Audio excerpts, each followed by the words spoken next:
Hello साथियों, बहुत बहुत स्वागत है आप सभी का पीवीआर स्टडी में। दोस्तों, इस क्लास में आज हम देखेंगे अलजेब्रा का आपका ये दूसरा भाग होगा। क्लास 6 का एनसीईआरटी मैथ है। साथियों, इसमें हमारा जो मुख्य टॉपिक है वो है पेरीमीटर। पेरीमीटर मतलब आप जानते हो परिमाप।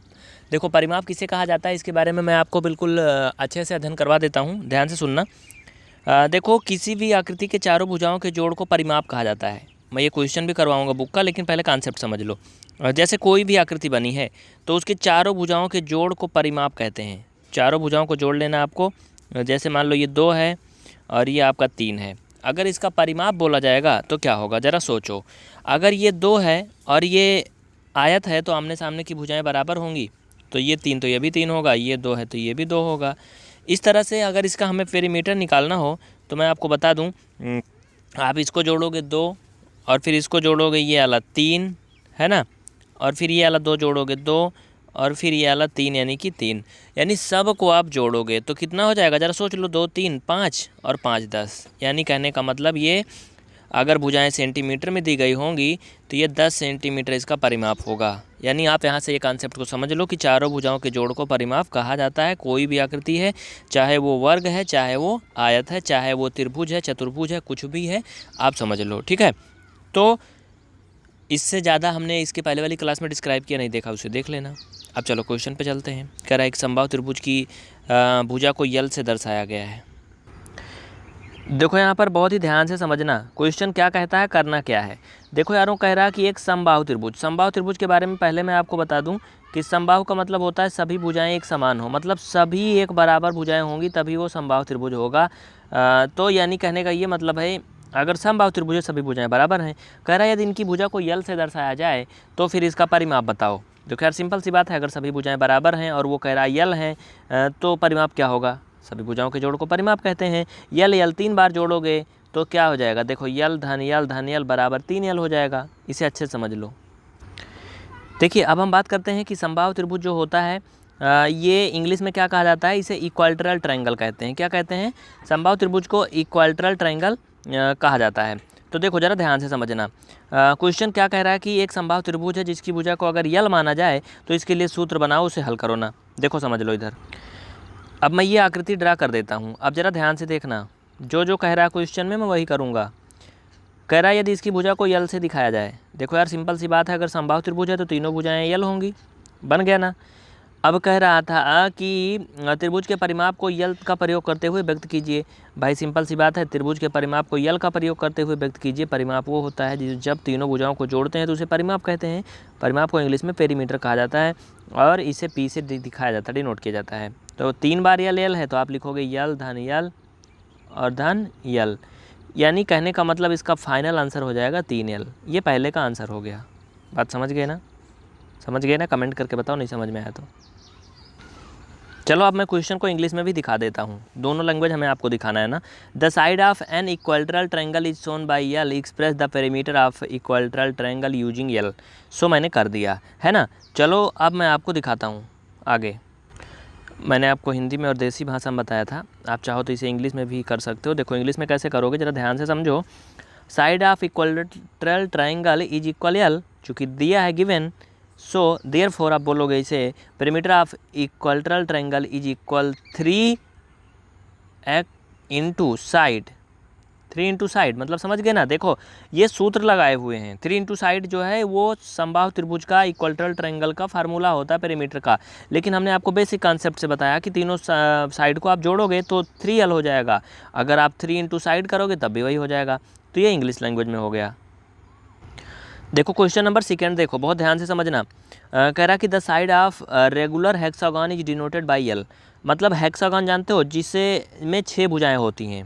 जैसे त्रिभुज में 3 होती हैं, चतुर्भुज में 4 भुजा होती हैं, पंचभुज में 5 होती हैं, उसी तरह हेक्सागन में 6 भुजाएं होती हैं। तो कह रहा कि इसका जो साइड है वो एल से डिनोट किया गया है। Express the perimeter of the hexagon using L. देखो सिंपल सी बात है, मैंने आपको बहुत बार बताया है कि पेरीमीटर यानी कि परिमाप, पेरीमीटर उसे कहते हैं चारों भुजाओं के जोड़ को परिमाप कहते हैं। तो आपको चारों भुजाएं मतलब चारों भुजाएं यहाँ नहीं कहेंगे, अच्छा नहीं है कहने का, ये मतलब है सभी भुजाओं के जोड़ को। तो भाई इसमें 6 भुजाएं हैं, सिंपल सी बात है, आप 6 बार जोड़ोगे यल यल तो 6 यल हो जाएगा। तो इसका आप फार्मूला कह सकते हो कि perimeter of hexagon is equal 6 into L, यहाँ भी इसका आंसर हो जाएगा फाइनल में। अगर इसका फार्मूला बनाओगे तो ऐसे लिख सकते हो, perimeter of hexagon is equal 6 into side. चाहे लिख लो जिनको याद करना है, perimeter of hexagon is equal 6 into side, मतलब 6 गुणे उसकी भुजाएं। देखो इसको हिंदी में भी समझ लो, मैं दोनों लैंग्वेज दिखाऊंगा आपको। कह रहा है एक सम षष्ठभुज यानी कि रेगुलर हेक्सागन की भुजाएं को यल से व्यक्त किया गया है, जो कि आकृति में यहाँ दिखाया गया है, का प्रयोग करते हुए षष्ठभुज के परिमाप को व्यक्त कीजिए। परिमाप मतलब पेरीमीटर। सो मैंने आपको बता दिया, बात समझ गए ना। देखो जो ये आकृति आपको दी गई है, इनकी सभी भुजाएं बराबर होती हैं, याद रखना। रेगुलर हेक्सागन की सभी साइड इक्वल होती हैं और टोटल 6 साइड होती हैं। तो इस तरह से आप कह सकते हो कि इसका जो सूत्र होगा वो 6 इंटू साइड होगा। बस चूँकि सभी भुजाओं को जोड़ को परिमाप कहते हैं, बार बार बता रहा हूँ। इस तरह से आपका दोनों क्वेश्चन हो चुका है। साथियों इसका 3rd नंबर क्वेश्चन देख लो, कॉन्सेप्ट समझ लो। इसमें क्या कहता है, कह रहा कि घन मतलब क्यूब एक त्रिविमीय आकृति है। आप सभी जानते हो कि 3 डायमेंशनल आकृति ये होती है, जो कि आपके सामने बनी हुई है। और क्या कह रहा है, जैसा कि आकृति में दिखाया गया, आप देख ही रहे हो, इसके 6 फलक होते हैं। फलक मतलब होता फेस। इसमें 6 फेस हैं। देखो एक फेस नीचे है, एक फेस ये है, 2 हो गया, एक इधर एक इधर। आप समझ सकते हो, कोई डस्टर ले लो, कोई डिब्बा ले लो, तो 6 फेस डिब्बे में दिखते हैं ना डस्टर में, वैसे ही। तो आगे क्या कह रहा है इसमें, और ये भी कह रहा है कि ये सभी सर्वांगसम हैं, मतलब आइडेंटिकल हैं, वर्ग हैं। तो घन के एक किनारे की लंबाई अगर यल दी गई है, तो घन के किनारों की कुल लंबाई के लिए सूत्र लिखिए। देखो सिंपल सी बात है, अगर मैं एक घन बना दूं, जैसे कि आपके सामने बना भी है, आप देख भी रहे हो, है ना। तो एक घन कुल मिला के लगभग ऐसे ही कुछ होता है ना। इसमें 6 फेस होते हैं। तो यार इसमें एक होता है किनारा, जिसे वर्टेक्स बोलते हैं। ये साइड में देख रहे हो, ये वर्टेक्स, जहाँ पे 2 लाइनें आके मिलती हैं उन्हें वर्टेक्स बोलते हैं। और इसे एज बोलते हैं, EDGE, है ना, यही तो पढ़ते हैं ना, EDGE मतलब किनारे। तो आपको क्या करना है, कह रहा है इसमें जो उसको पहले ध्यान से समझना है। देखो ये कह रहा है कि किनारे की लंबाई अगर यल दी गई है, एक किनारे की लंबाई अगर यल दी गई है, तो इसमें टोटल कितने किनारे हैं पहले ये बताओ। अगर कोई डस्टर लेके देख लो कितने किनारे हैं। कुल 12 किनारे होंगे। देख लो, एक किनारा इधर होगा, 1 हो गया, ये 2 हो गया, 3 हो गया, 4 हो गया, है ना। 4 इधर सामने से हो गया, और 4 ही किनारा पीछे साइड से हो गया, 8 हो गया। और एक नीचे का ये हो जाएगा 9, 10, और एक इधर का 11 और 12, कुल 12 किनारे होंगे। इसे इंग्लिश में समझ लो। पहले क्वेश्चन देख लो, फिर उसके बाद मैं हल करवाऊंगा इसे, इंग्लिश हिंदी दोनों में। कह रहा cube is a 3 dimensional figure, it has 6 faces. देखो फेसेज मतलब वही जो अभी उधर मैंने आपको दिखाया था, है ना। हिंदी में क्या बोलते थे, फलक। फलक को इंग्लिश में फेस बोलते हैं। And all of them are identical square. Identical मतलब सर्वसम। The length of an edge of the cube is given, EDGE। Edge मतलब होता है किनारा, ठीक है, मतलब किसी आकृति का किनारा, नदी का किनारा नहीं।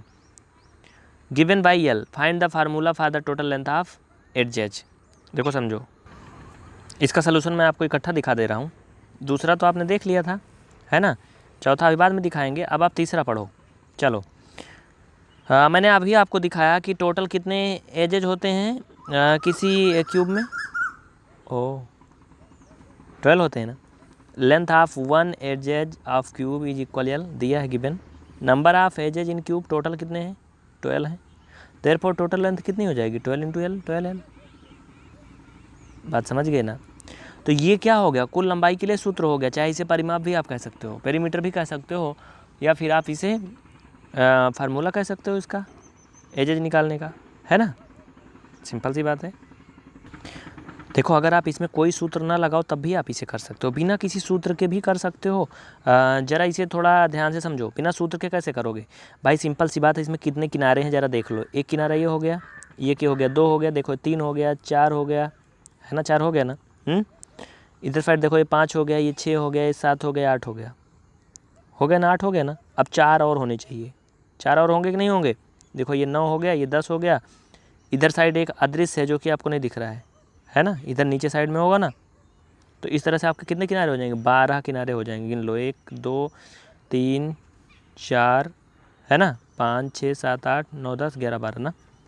तो 12 किनारे हो जाएंगे। तो आप इनका फार्मूला बना सकते हो, 12 इंटू एल यानी कि 12L। बात समझ गए ना पूरा। देखो यार नेक्स्ट क्वेश्चन समझ लो, 4 वाला। कह रहा है कि the diameter of a circle is a line, बहुत अच्छे से समझना। The diameter of a circle is line which joints two points of the circle and also Passage through the centre of circle. पहले इसे समझ लो, हिंदी में बताऊंगा, अभी टेंशन नहीं लेना। हिंदी इंग्लिश दोनों में समझना है। और बीच में क्या कह रहा है, in the additional figure A B diameter of the circle, C is the centre of this circle, मतलब समझ रहे हो ना। Express the diameter of the circle in terms of its radius. देखो इसे देसी भाषा में समझ लो, कहने का ये मतलब, ये पूछा क्या है, 100 बात की एक बात कह रहा है कि उसका व्यास जो है त्रिज्या के पदों में व्यक्त करो। बस व्यास जो है त्रिज्या के पदों में व्यक्त करो।